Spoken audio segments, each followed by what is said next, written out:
and welcome to the People Who Read People podcast with me, Zachary Elwood. In this podcast, we talk about understanding human behavior and psychology. If you want to learn more about this podcast, go to readingpokertells.video and you'll find episode summaries and links. If you didn't already know, I'm a former professional poker player and I've written some popular books on reading poker behavior, aka Poker Tells, hence the Reading Poker Tells website. Today I'm talking to Brandon Singer, a professional video game player who goes by the name Nocturnal. His primary game is Apex Legends. His Twitch is at Nocturnal, that's OH Nocturnal. You can find him on Twitter at OH_Nocturnal. I talked to Brandon about reading and predicting behavior in Apex Legends, and then towards the end we also talk about the financials of being a professional video gamer. Coming from being a professional poker player myself and knowing that world a bit, I've been curious where the money comes from in the video game world, what the revenue streams are exactly, and how hard it is to make money at that these days. So if the behavior and psychology part of the talk doesn't interest you, maybe that part will. A little bit about the game that Brandon plays and that we'll be talking about. Apex Legends is a battle royale type game similar to Fortnite, with 2 or more teams of players facing off against each other. Players can choose different characters, and those characters all have unique sets of abilities and weapons. Players communicate with their team during the game. Over time, as in Fortnite, the boundaries of the map shrink, forcing the teams to fight more as time goes on. Okay, here's my talk with Brandon Singer, aka Nocturnal.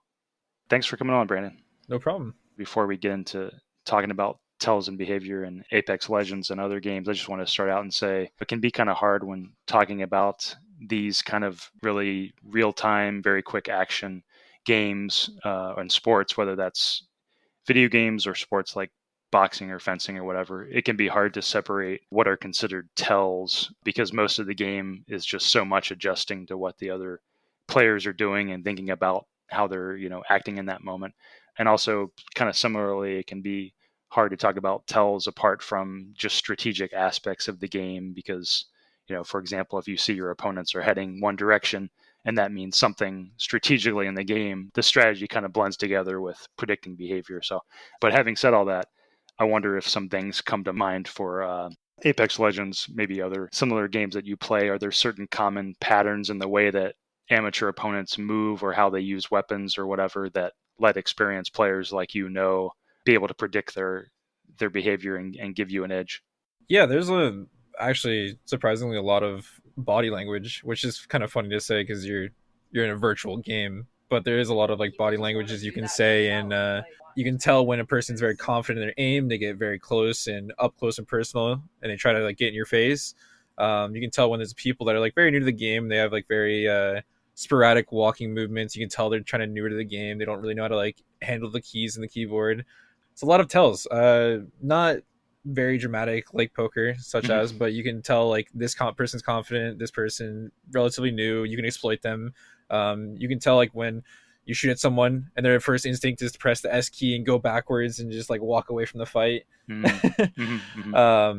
then you can also tell when you shoot someone and their first instinct is to heal and then push you immediately after and close the gap and get up close personal. Controller players are very known for that. There's a team called G2 that are very stubborn on their forward pushes, and you can tell when it's them because they'll just continuously push you and push you and push you until you're at your breaking point or you kill them. So is there much practical benefit to knowing that? Say you get in the game against some people you haven't played before and you can tell pretty quickly that they're skilled by just how they move or whatever. Are there some practical implications of that? Do you change your strategy based on that knowledge? Oh, of course. If you can tell off the rip that someone's more confident, you'll adjust your brain to just be more serious instead of just being very lax and carefree. So say if you're playing public matches and you come across someone that's obviously very skilled, you're just oh, I guess I have to dial it up a bit and start to take it a little bit more seriously. Say you get a quick read that a team is pretty amateur. Are there certain chances you'll take, certain risks you'll take to end the game quicker against them that you wouldn't take versus more skilled players? Oh yeah, absolutely. Usually more confident teams will try to take the 2v3s. If their teammate gets knocked, they won't just immediately dash and run and try to play the rest of the game 2 men. So if they're just a dasher and runners, you just chase them down and try and get them out of the lobby as fast as possible. But most like confident teams, they'll still try and stand their ground and try and get their team up as fast as possible. So when I asked this question on Reddit in the Apex Legends subreddit, a user named Koronasuki Lifeline, he said, absolutely yes. More than aim, more than juking and movement. The thing that most tells me I'm on my A game in Apex is when I am predicting enemy actions well. When I have those days, I feel like I just know what my opponents are doing, which way they're rotating, flanking, ducking, where they are going to pop a heal. That means healing themselves in the game. Which corner they're going to camp. That's when I feel most dominant. End quote. And I'm curious, can you relate to that in your game? Is there an aspect of being in the zone when it comes to predicting what the other players are going to do? Yeah, there's definitely a consistent predictability to certain teams, but there is just like the factors of you have to predict something's going wrong, or you just like there's a team just sitting on edge waiting for you to just cross your path, and they just try to essentially take you out of the game for free. There is a certain level to just like some teams are very concrete to their playstyle, but there's also just like the wild card teams that just do whatever they want that lobby and just go with the flow of their own game. So I would say there's just about 50% of predictability, and sometimes there's just a lot of wild cards. Usually the lower skill teams they generally try to play for the win. I would like to say they won't try to be like super confident and say, "Hey, we're going to demolish lobby." Like, no, they're out here to win the games and try to prove themselves. But the higher tier teams are more out here to be like, "Oh, this lobby's not the best, so we're going to try and farm it and just take care of everyone." How often in these games do you play players that you don't know anything about? Do you How do you get information about the other team when you don't know anything about them, and how often do you not know anything about them? There's a decent a lot of time where you just don't know about teams. I would like to say that like the North American region is growing as like a player base. So there is like a lot of teams that I haven't seen out of the normal like 20 teams that I usually scrim with. There isn't really much researching them unless I actively would go out of their way to like watch their streams if they do stream, because people play very differently from ranked and scrims and tournaments. So there isn't much to research other than just like knowing if this player is aggressive or not. But there is a lot of new competition, which I'm excited to see, and there's a lot of like learning they have to do as to just meet up the expectations of most of the pros. One thing I was wondering when watching some of these Apex Legends videos, is there a downside to not taking the game seriously? Is there any kind of downside to the ranking to not playing your best? Yes and no. There's a fine line between like knowing your limits of like mentally. So if you're just constantly pushing yourself over and over and over again when you're not like seeing those immediate results you expect yourself to, you're definitely gonna burn out and not enjoy the game as much as you want to, and not really Hmm. like pursue to chase that dream of you just wanting to be like the best player. So if you just constantly expect the highest and the highest and the highest out of you, you have these off days and you're just not going to be mentally fit. And then if you don't know how to just say, "Hey, this is a day where I'm just not at my best. I just need to call it," and it'll just wear on yourself as a player. But it sounds like there's not really much of there's not like you get punished much for like, losing a random match or something in your Yeah, ranking. yeah. Like if you're playing a typical just public match, no strings on the line, you're just casually having fun, just practicing your gun skill. Like you shouldn't get mad at yourself for just like, oh, you lost a fight. Just like, oh well, you lost your fight. Could I've done better? Probably, but I'm just having a fun time. Apex Legends has different types of characters that you can choose, like the Pathfinder character, and these characters have different skill sets, different weapons, and such. Is there information that you can get from the characters that a team has chosen? There's like a lot of characters now, so a lot of playstyles are very unique to just teams. Hmm. But you can tell like if a character has a recon class where they can scan beacons, they're generally going to try and play position and rotate a little bit faster. You can also tell if like a team has Octane Bloodhound, they're generally going to play more aggressive and try to third party and take advantage of fights. You can also tell, say, someone has Valkyrie Caustic, they're going to try and play for endgame circles, or rotate really fast and just hold position and try and win games as fast as possible. A lot of teams play to their play style and team synergy. Some people play very aggressive, go for 10 kills, 20 kills, and try to just win games with just massive points. And then some people will take the more consistent route of, hey, we can rotate faster than anyone else, get an endgame spot, control the endgame spot, and see if we can just win every single game. And what does rotate mean? Rotate means just like leaving their landing spot and going to endgame positions where they can try to win the game from. Are there sometimes tells that a team may not be communicating very well, that they're not aligned, pretty disorganized. It's a lot about like their footwork. Are they cohesively playing together? Are they like in line? Like usually there's a scouter character in the front, and then the two back lines are usually playing together. If they're just like three men walking around, not really surveying their surroundings, you can tend to tell that they're very out of the loop. How much does liking your teammates play a role? Can you do just as well with teammates that you've got good chemistry with as with teammates you don't know or even actively dislike? Uh that's a spicy topic, but as someone who's like played with people that he doesn't like and just dealt with because you had to, you generally just don't play your best. You If you don't like the people you're playing with, you're generally not going to play your best, want to play the best, or even just like care about the game you're playing with currently. There's You have to enjoy the work, enjoy the surroundings to even just want to perform your best. If you can't do that or even have that, I don't think you feasibly will be the best. There's only so much that you can like brute force, and there's just the breaking point. Yeah, it's more about the mood and motivation than it is about the technical abilities. Yeah, You can have like three of the best players in the game, but if they all hate each other, they're not going to do anything. yeah, they just want to get out of there. Uh, is there some secret knowledge in Apex Legends, or do you feel like it's mostly just a game of planning and how well you fight one on one and such, or do you feel like there are some tricks you learn in terms of like, oh, I've got this little secret thing that I do that not many people know, if that question makes sense. Yeah, it does make sense. There's like small like tidbits you can do that like will help you get an advantage. Like so, like a lot of like trapping teams where you just know where they rotate and you just like try to take them out. But as for the game itself, I think it's mostly just being able to adapt to any scenario matters over anything you can imagine in the game. As long as you can adapt and keep your mind in a set where you want to play the game out, you want to win, you will do better than most teams that have like these set plays and just don't have many reactions. As long as you can adapt, that is the most important thing I think to Apex. Do you feel like in because I know in poker, in a lot of games and a lot of sports, you can have when you first start out, you kind of have that kind of arrogance, thinking like, well, I don't need any help, and then later you realize like, well, actually, I could use a lot of help, and I should have gotten help sooner. Does that come up in gaming? Yeah, honestly, I think it's always important to have someone like that can review your mistakes and have like a third person who's just like not involved with the emotions attached to the game and can just like say, hey, you guys messed up in this part. Try to be next game going forward. Look to do this better, and just essentially find your weak spots. Unfortunately, they can't do this in game, and they have to do it in between games. So it's kind of hard to just like in the moment think of what your coach said and then try to implement it. Does tilt play a role in these games? People getting Oh, of course. yeah. Can you talk a little bit about Yeah, the role that plays?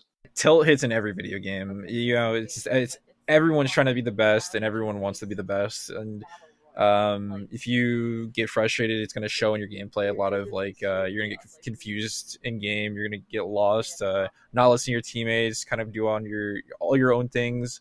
I've every game I've played professionally, semi-professionally, even casually, or just like a ranked player has people that tilt and how they handle it. Some games handle it in a very like toxic manner, and they'll project and just essentially just berate anyone that comes in contact with them with just very vulgar and comments and stuff like that. Some people will just shut down and just say, I fucked up. It's my fault, and I'm just no longer going to talk and try and quote unquote like fix myself mid game, but it's just not possible. But yeah, there's a lot of factors in tilt in video games that just comes from people not really just having like the best mentals. Can you get a sense sometimes when you're playing opponents and they go on tilt? Can you tell like, oh, they're kind of losing their? Oh yeah, yeah, you can tell usually like say in like a tournament for example, like the team that you expect to be really good is just bottom 15 of the leaderboard and they're not really playing the best. You can generally think that they're going to be more frantic to do risky plays and get like higher point games to catch up to the lead. it's very easy to do in tournaments, more so to do in like public matches and ranked matches because you don't really know the players you're playing against. But if you know the players, it's very easy to tell when they're tilted.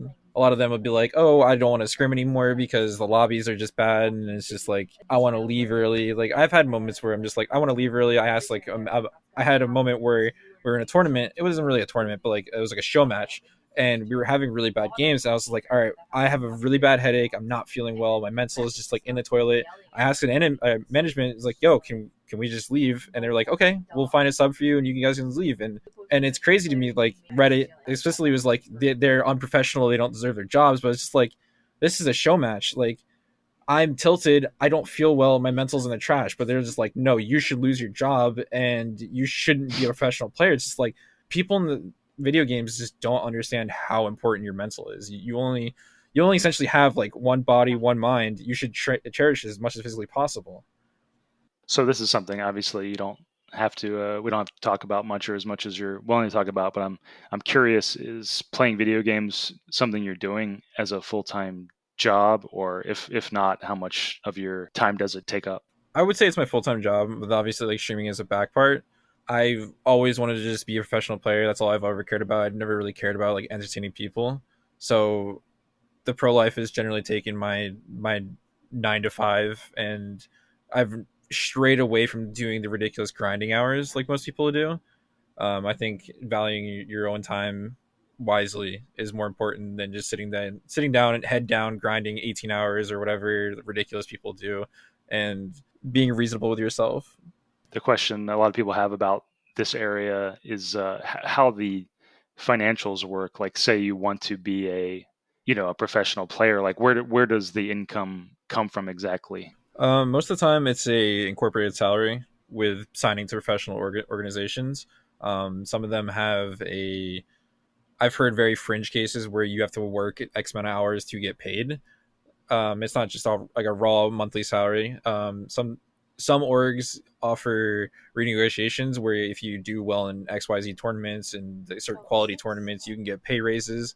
If you stream better, grow your stream, grow your brand more, you can also ask for more from certain organizations. I know some of them don't really have the money to support, rapid growth, but a lot of the time there is. When you grow as a player, you can generally ask for more.